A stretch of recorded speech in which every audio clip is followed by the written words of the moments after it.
Bonjour à tous et bonjour à toutes, bienvenue sur une nouvelle vidéo de Maître Dioscuros.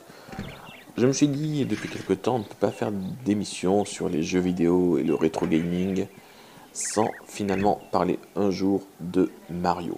Mario, c'est un personnage emblématique, c'est un peu la version Mickey du jeu vidéo, c'est l'icône du jeu vidéo. Et du coup, il y avait plein de jeux Mario, mais vraiment une foule. D'ailleurs, il ne faut pas oublier que c'est le personnage de jeu vidéo qui aura vendu le plus de jeux au monde. Et je pense qu'il restera longtemps sur son trône. Donc du coup, j'ai réfléchi. Il y avait Mario 3D World qui m'intéressait. Il y avait Mario Sunshine. Mario Galaxy était sympa aussi. Enfin bref, il y avait vraiment beaucoup de possibilités. Et de fil en aiguille, j'en suis venu à vouloir vous présenter Paper Mario. Alors pourquoi celui-là? Parce que je l'ai trouvé très fun, très amusant. C'était un jeu qui était sorti sur Nintendo 64 en 2001 en Europe du moins. Et je crois qu'il était sorti un an avant au Japon, donc il devait être sorti en 2000. Contrairement aux autres jeux Mario, celui-là est un jeu de rôle. Alors, au Japon il s'appelait Mario Story. C'est un jeu vidéo de rôle développé par Intelligent System. Et oui, ce n'est pas Nintendo qui a développé celui-là, c'est Intelligent System à qui l'on doit Advance Wars et Fire Emblem dont on avait parlé il y a peu sur cette chaîne. Donc il est d'abord sorti le 11 août 2000 au Japon et le 5 février 2001 en Amérique du Nord et pour finir le 5 octobre 2001 en Europe et en Australie. Le jeu est ensuite ressorti sur la console virtuelle de la Wii en 2007 et sur celle de la Wii U en 2015. Paper Mario se déroule dans le royaume champignon où le protagoniste, Mario, tente de sauver la princesse Peach de la menace de Bowser. Pour ce faire, il doit libérer 7 esprits étoiles pour annuler les effets de la baguette étoile qui rend Bowser invincible. Le joueur contrôle Mario et plusieurs de ses partenaires pour résoudre des énigmes et vaincre des ennemis dans un système de combat au tour par tour. Mario est le premier épisode de la série Paper Mario, dont font également partie Paper Mario La Porte du Millénaire sur Nintendo GameCube, Super Paper Mario sur Wii, Paper Mario Sticker Star sur Nintendo 3DS et Paper Mario Color Splash sur la Nintendo Wii. Le jeu dans l'ensemble a été bien accueilli par les critiques, obtenant une moyenne de 88% sur Game Ranking et 93% sur Metacritic. Il est classé à la 63e place de la liste établie en 2006 par Nintendo Power des 200 meilleurs jeux sur console Nintendo. Donc un jour je vous parlerai de cette fameuse liste Nintendo Power. Voilà. D'ailleurs si vous voulez on peut plus ou moins le faire. C'est une liste qui remonte puisque bon elle n'est plus tout à fait à l'heure du jour puisqu'elle a été faite en 2006 donc elle a déjà 11 ans. Et elle est établie, mais un jour je vous retrouverai le classement et je vous le proposerai. Donc on va passer au système de jeu. Le système de jeu de Paper Mario mélange l'aspect aventure propre au jeu de rôle avec des éléments de plateforme et propose également des phases de combat. Tout ça bien sûr vous pouvez le voir dans la vidéo qui circule dessous.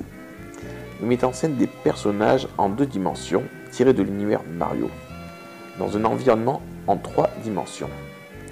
Au cours de son aventure, Mario peut dialoguer avec n'importe quel personnage non jouable. Croisé dans le jeu, il devra parfois sauter d'obstacle en obstacle ou casser des blocs qui gênent sa progression à l'aide de son marteau.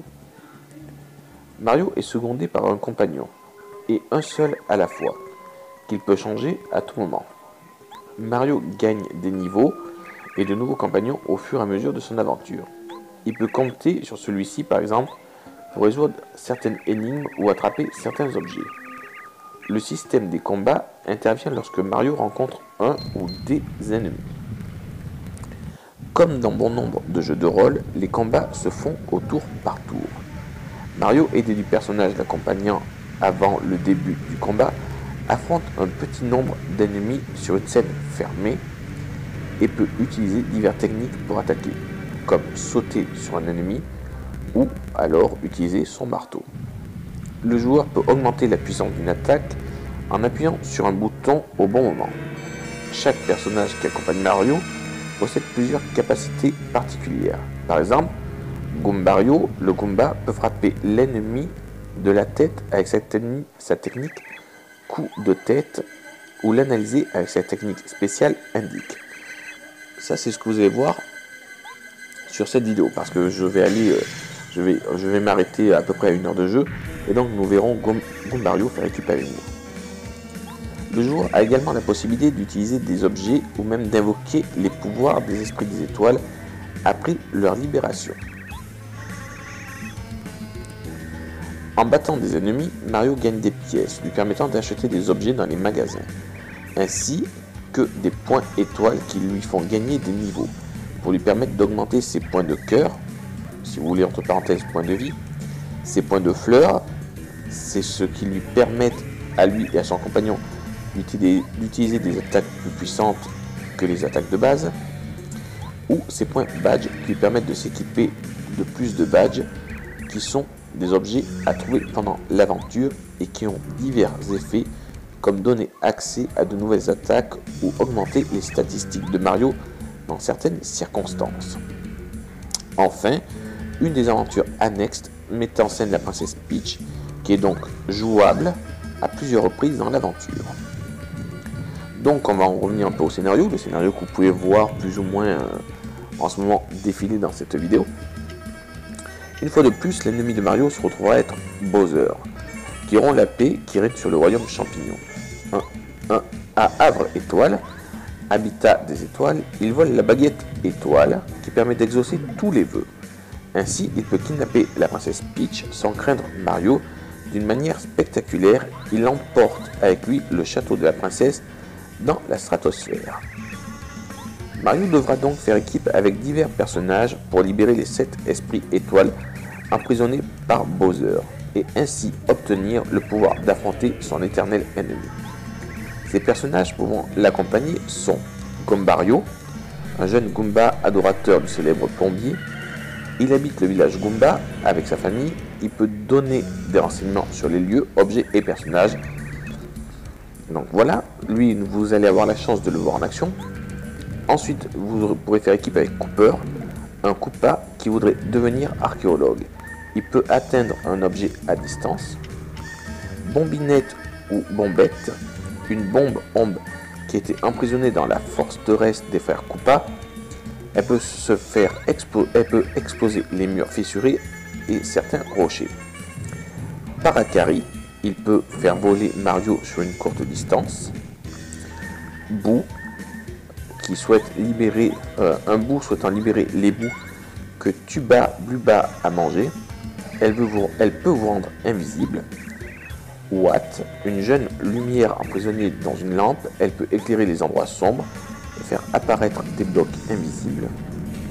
Sushi, une Chip Chip chargée de retrouver tous les mini Yoshi, elle peut faire nager Mario sur ou sous l'eau. Lucky Lester, une Lakitu accompagnée de son nuage qui suit Mario pour impressionner sa copine. Il peut prendre Mario sur son nuage pour survoler une zone de lave ou de pic. Donc ça, c'est les petits personnages qui pourront vous accompagner tout au long de l'aventure. Il ne faut pas oublier que les Mario sont généralement très fun. Il y a toujours beaucoup d'humour dedans. L'univers est toujours très coloré. Et je veux dire, ça reste une licence sûre. Je veux dire, un Mario est toujours un bon achat. C'est des jeux qui sont immortels. Les graphismes vieillissent super bien. Et les jeux sont juste fabuleux. C'est une licence exceptionnelle. Et au succès qu'il est tout autant. D'ailleurs, je ne sais pas pour vous, mais moi je suis très pressé d'utiliser ce nouveau Mario Odyssey qui semble très prometteur. Alors, le développement de ce jeu, Paper Mario a été développé par Intelligent System. Alors, je vais essayer de reparler japonais, bon, à savoir que cette partie-là va être la plus dure pour moi, car mon niveau de japonais frôle le zéro absolu. Alors, les réalisateurs étaient Toshitaka Muramatsu, Takihiro Ogi et Oronoboru Suzuki. Le scénario du jeu est de Naohiko Aoyama et était directeur artistique responsable du style graphique du jeu. c'est vrai que le style graphique est quand même très particulier. Moi, la première fois que je l'ai vu, j'ai vraiment hésité à y jouer, parce que je n'accrochais pas le principe, je n'accrochais pas le style graphique. L'idée d'un Mario sur feuille de papier, un mélange de 2D et 3D, c'est vrai que ça ne me disait rien. Et finalement, c'est une pure réussite. Alors, le jeu était initialement dénommé Super Mario RPG 2. Il a été révélé que Nintendo Space World 97, un salon du jeu vidéo organisé par Nintendo, les critiques ont comparé le style 2D des personnages au jeu Parappa the Rapper. Shigeru Miyamoto, l'un des producteurs, a déclaré que le jeu avait commencé à être développé sur l'idée des jeux amateurs. Il avait annoncé à l'E3 qu'environ 20 développeurs étaient activement impliqués dans le projet. Alors 20 développeurs, c'est très bien, et quand on sait qu'il y a plus de 300 personnes qui ont travaillé sur le nouveau Zelda qui va sortir en mars 2017, c'est juste fantastique. Alors Paper Mario est ressorti sur console virtuelle en 2007, ça je vous l'ai dit. Le jeu a été réédité sur Like Player, une bande son. La bande son de Paper Mario a été composée par Yuka Tsuchiko. Alors, ce jeu, il a été super bien noté pratiquement par tous les spécialistes du jeu vidéo. En Angleterre, Eurogamer lui met la note de 9 sur 10. En France, Gamecult lui met la note de 7 sur 10. Aux USA, GameSpot lui met la note de 9,5 sur 10, donc pratiquement imperfecte. IGN aux USA lui met également la note de 9 sur 10, et jeuxvideo.com en France lui met la note de 15 sur 10. C'est en France que le jeu a eu les moins bonnes notes. Aux USA, au Japon et en Angleterre, il a frôlé le 10 sur 10. Alors après, il y a eu des notes médias. GameRanking lui met la note de 88%, et Metacritic lui met la note de 93%, ce qui est énorme. Encore une fois, on n'est pas très loin des 100%. Donc que dire de plus? Paper Mario a été bien accueilli par la presse vidéoludique. Matt Casamissa d'IGN a loué l'accessibilité du jeu et a ajouté qu'il pouvait parfaitement servir d'introduction à toute personne voulant explorer le genre du jeu vidéo, bien entendu. Malgré cela, d'autres critiques se sont plaints de la simplicité des énigmes et des boss. Alors c'est vrai que Paper Mario n'est pas le jeu Mario le plus difficile, mais comme on disait, il est le plus simple d'accès. Moi je trouve que la difficulté est dosée, et moi personnellement j'y prends plaisir. Je trouve qu'il y a des fois où il y a des niveaux qui sont quand même assez coriaces, comme dans tout Mario. Alors, la nostalgie que le jeu procure a été appréciée, et pour certains testeurs, les menus et personnages du titre donnent un sentiment de familiarité avec la série Super Mario. Le jeu a été souvent comparé au précédent jeu de rôle Super Mario RPG Legend of the Seven Stars. Tom Branwell d'Eurogamer a jugé que Paper Mario est un jeu nettement supérieur à Super Mario RPG. A l'inverse, IGN a pointé du doigt la simplicité du scénario de Paper Mario par rapport à son prédécesseur spirituel sur Super Nintendo. Un RPG fan a même affirmé qu'une partie de l'histoire de Paper Mario avait été copiée sur celui-ci et a remis en question le nom Paper Mario, pensant qu'il y avait un peu trop dans le jeu qui utilisait les effets 2D du papier pour justifier ce titre. Bon, je trouve qu'il mérite son titre. Les personnages sont des sortes de feuilles de papier, donc du coup, c'est dur de faire plus précis. Donc les critiques ont salué le mélange que fait Paper Mario entre jeu de rôle et jeu de plateforme. GameSpot a parlé d'un système de combat excitant et un peu stratégique, qui incite le joueur à se servir des points faibles de ses ennemis. Les actions de commande ont été qualifiées de rafraîchissantes, et ajoutant que de la nouveauté à une formule déjà très présente dans les jeux du même genre. Cependant, pour RPG fan, les ennemis viennent trop souvent des jeux précédents, tandis que les nouveaux sont ringards, à l'exception de quelques-uns des boss du jeu. Eurogamer a affirmé que tous les personnages que vous rencontrez, aucun n'est moins important qu'un autre, alors que GameSpot a salué l'humour du jeu et les quêtes annexes qu'il propose. C'est vrai que la durée de vie de jeu de Paper Mario, bon, est immense. Après, je ne vous conseille pas forcément le premier Paper Mario. On va parler après de ses suites. Mais essayez une version de Paper Mario, vous ne devrez pas vous ennuyer et vous ne devrez pas regretter votre achat. Les graphismes du jeu ont été bien accueillis par la presse. Gamecult les a jugés très bien finis, mais a déploré quelques pixels qui apparaissent lors des zooms trop rapprochés. Pour jeuxvideo.com, la réalisation est originale, même si la N64 était toutefois loin d'atteindre les limites de ses capacités. La bande-son a également été saluée, bien que les critiques aient regretté l'absence de doublage et d'effets sonores spécifiques à chaque personnage. RPG Fan s'est lui montré très critique avec la bande-son du jeu, mais a tout de même apprécié l'utilisation de différentes musiques en simultané. Le jeu a reçu de nouveaux éloges de la part des critiques lors de sa ressortie sur console virtuelle, comme ceux de Lucas M. Thomas d'IGN, qui a fait valoir que Paper Mario avait bien vieilli et qu'il ne souffrait pas de la comparaison avec ses suites sur GameCube et Wii. Paper Mario a prouvé sa popularité sur console virtuelle, atteignant même la deuxième place des jeux les plus téléchargés sur cette plateforme en août 2007 aux États-Unis. C'est vrai que c'est un jeu, enfin, je ne sais pas l'avis que vous aurez vous, mais moi je trouve qu'il n'a pas trop vieilli, il reste très agréable à manier. Et personnellement, je me laisse à espérer une petite version Paper Mario sur Switch. Donc, Paper Mario a été le jeu le plus vendu au Japon la semaine de sa sortie, avec 270 000 exemplaires écoulés. Il a été également le 8e jeu le plus vendu aux États-Unis sur la période, allant de janvier à juin 2000. Selon VG Charts, Paper Mario s'est en tout écoulé à 600 000 exemplaires au Japon, 579 000 en Amérique du Nord et en gros 1 400 000 dans le monde entier, faisant de lui le 40e jeu sur Nintendo 64 le plus vendu dans le monde.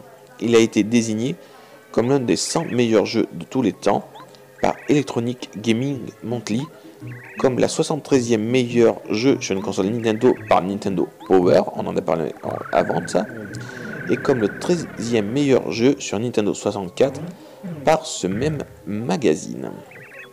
Donc on peut voir que le jeu dans l'ensemble a été bien accueilli, qu'il a marqué les mémoires, et que du coup il est rejouable encore. Je veux dire, si vous avez un émulateur, comme on peut trouver sur Home Station, si vous avez la console virtuelle, vous pouvez toujours jouer à ce jeu et y prendre plaisir.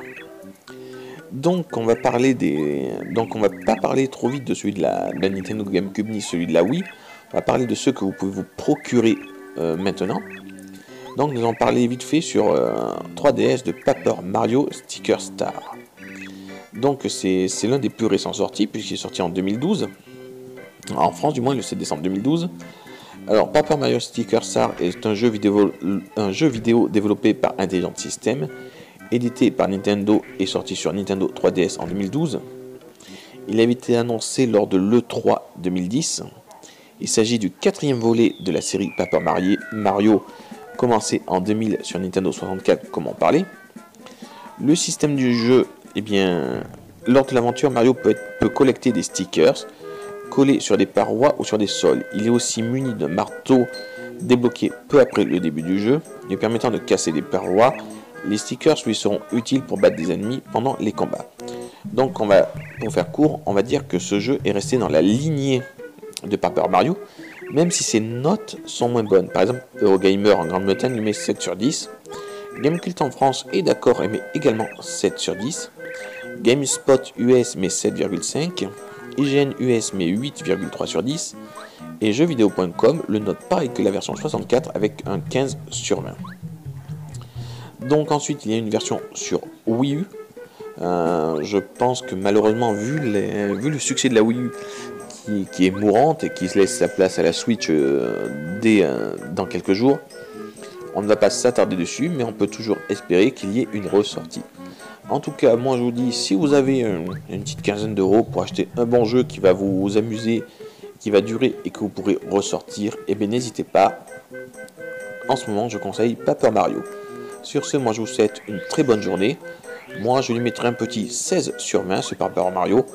et je vous retrouve bientôt pour une prochaine vidéo. Ciao ciao.